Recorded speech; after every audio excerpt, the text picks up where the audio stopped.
To continue with our textual analysis of scene second of Act 4 of the drama Macbeth, and as you know that the scene is set in the castle of Macbeth, and where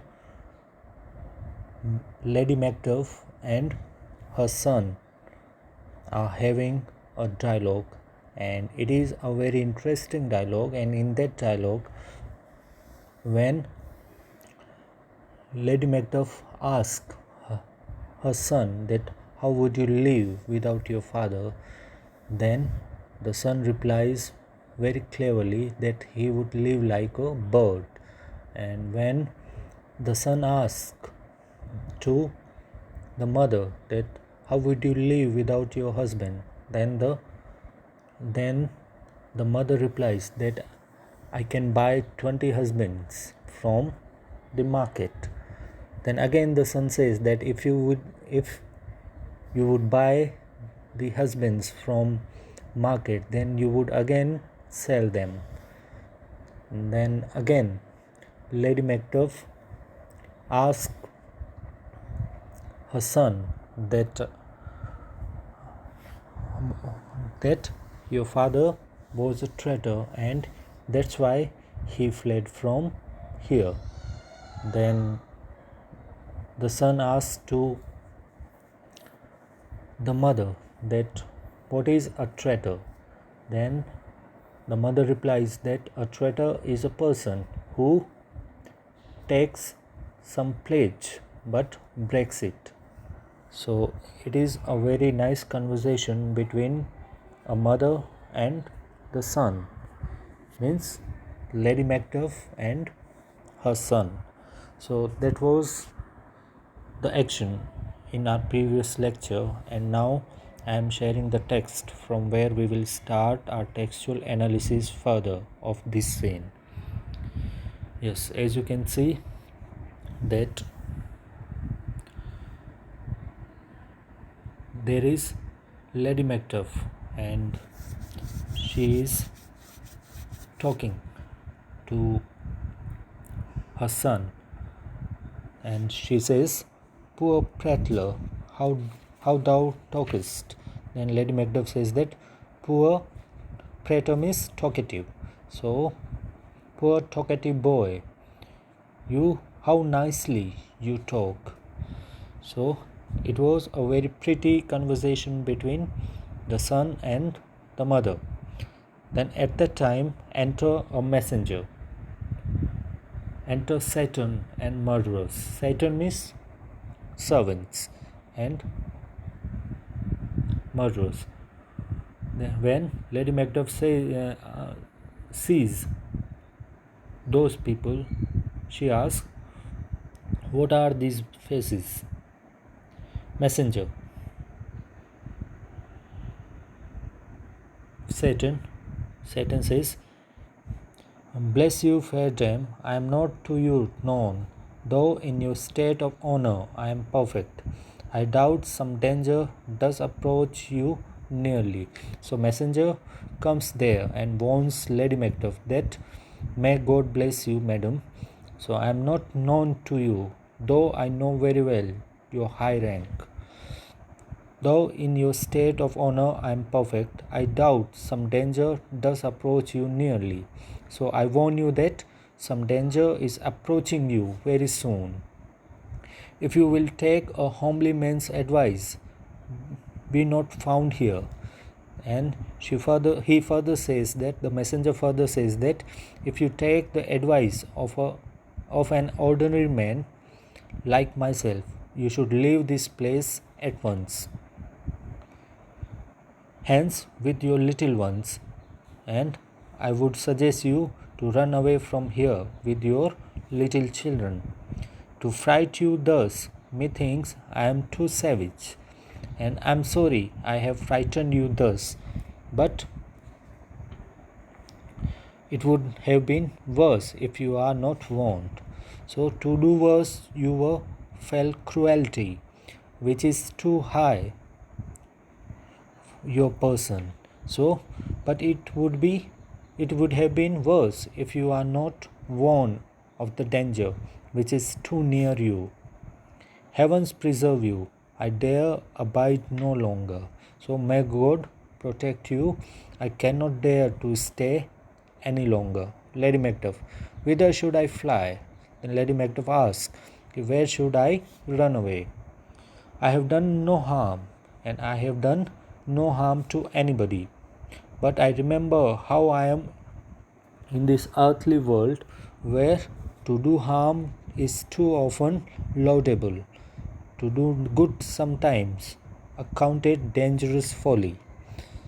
And she further says that, but I know that I am in the sinful world where evil deeds are appreciated and where good deeds are regarded dangerous and foolish.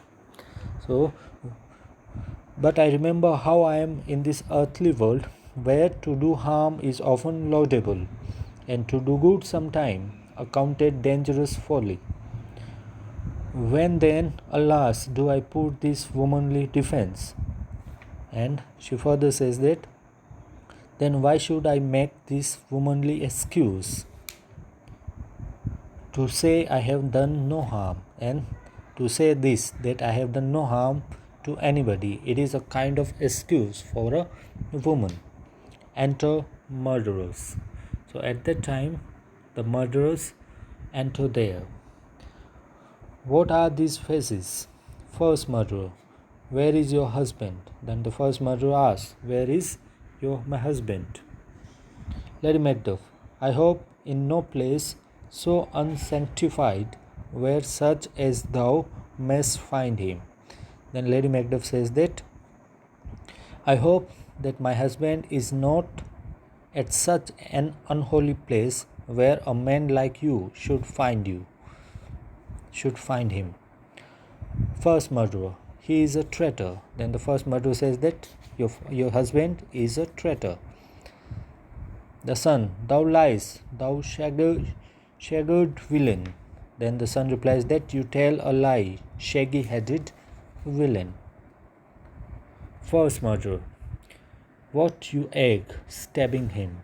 So first murderer, what you unhatched chick. And at that time he stabs the son and kills him.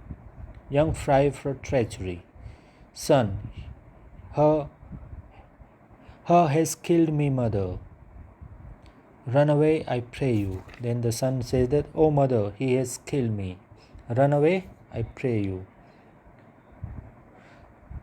Dies, and as soon as the son dies, exit Lady Macbeth crying murder and pursued by the murderers.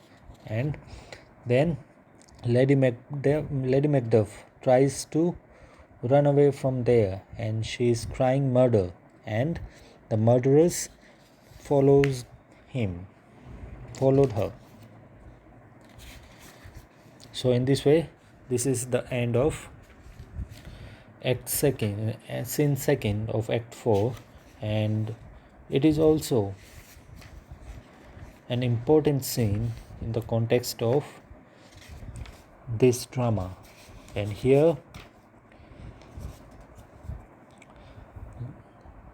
we see that in Macbeth Castle, Rose tries to convince Lady Macbeth that her husband's flight to England was, after all, a good action, and she remains unconvinced. But Lady Macbeth doesn't feel convinced and is frightened of what might happen to her and her family. Rose is deeply touched and leaves her alone with her little son. And then the son talks to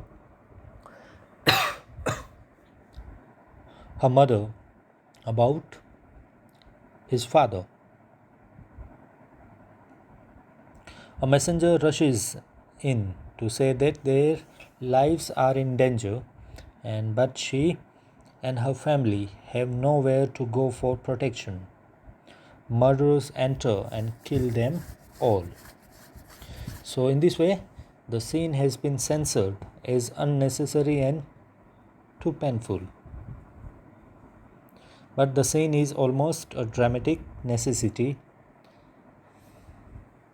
And if Shakespeare had omitted this scene, the present Macbeth's character in a far more favorable light than Shakespeare intended, and to weaken the force of Macduff's cry of agony. And there is also one more important part in this scene, the conversation between Lady Macduff and her child. So it heightens the pathos and preparatory for the deep tragedy of their assassination. And Shakespeare often introduces scenes of pathos in his tragedies just at the point when the counterstroke is pending. So one does not easily forget little Macduff's delightful and well justified confidence in his ability to defeat his mother in argument, and his immediate spirited reply to the murderer, who calls his father a traitor. So he is the only person in the tragedy who provokes a smile. But this smile soon changes to pity, and at the end the son dies as well as the mother. Thank you.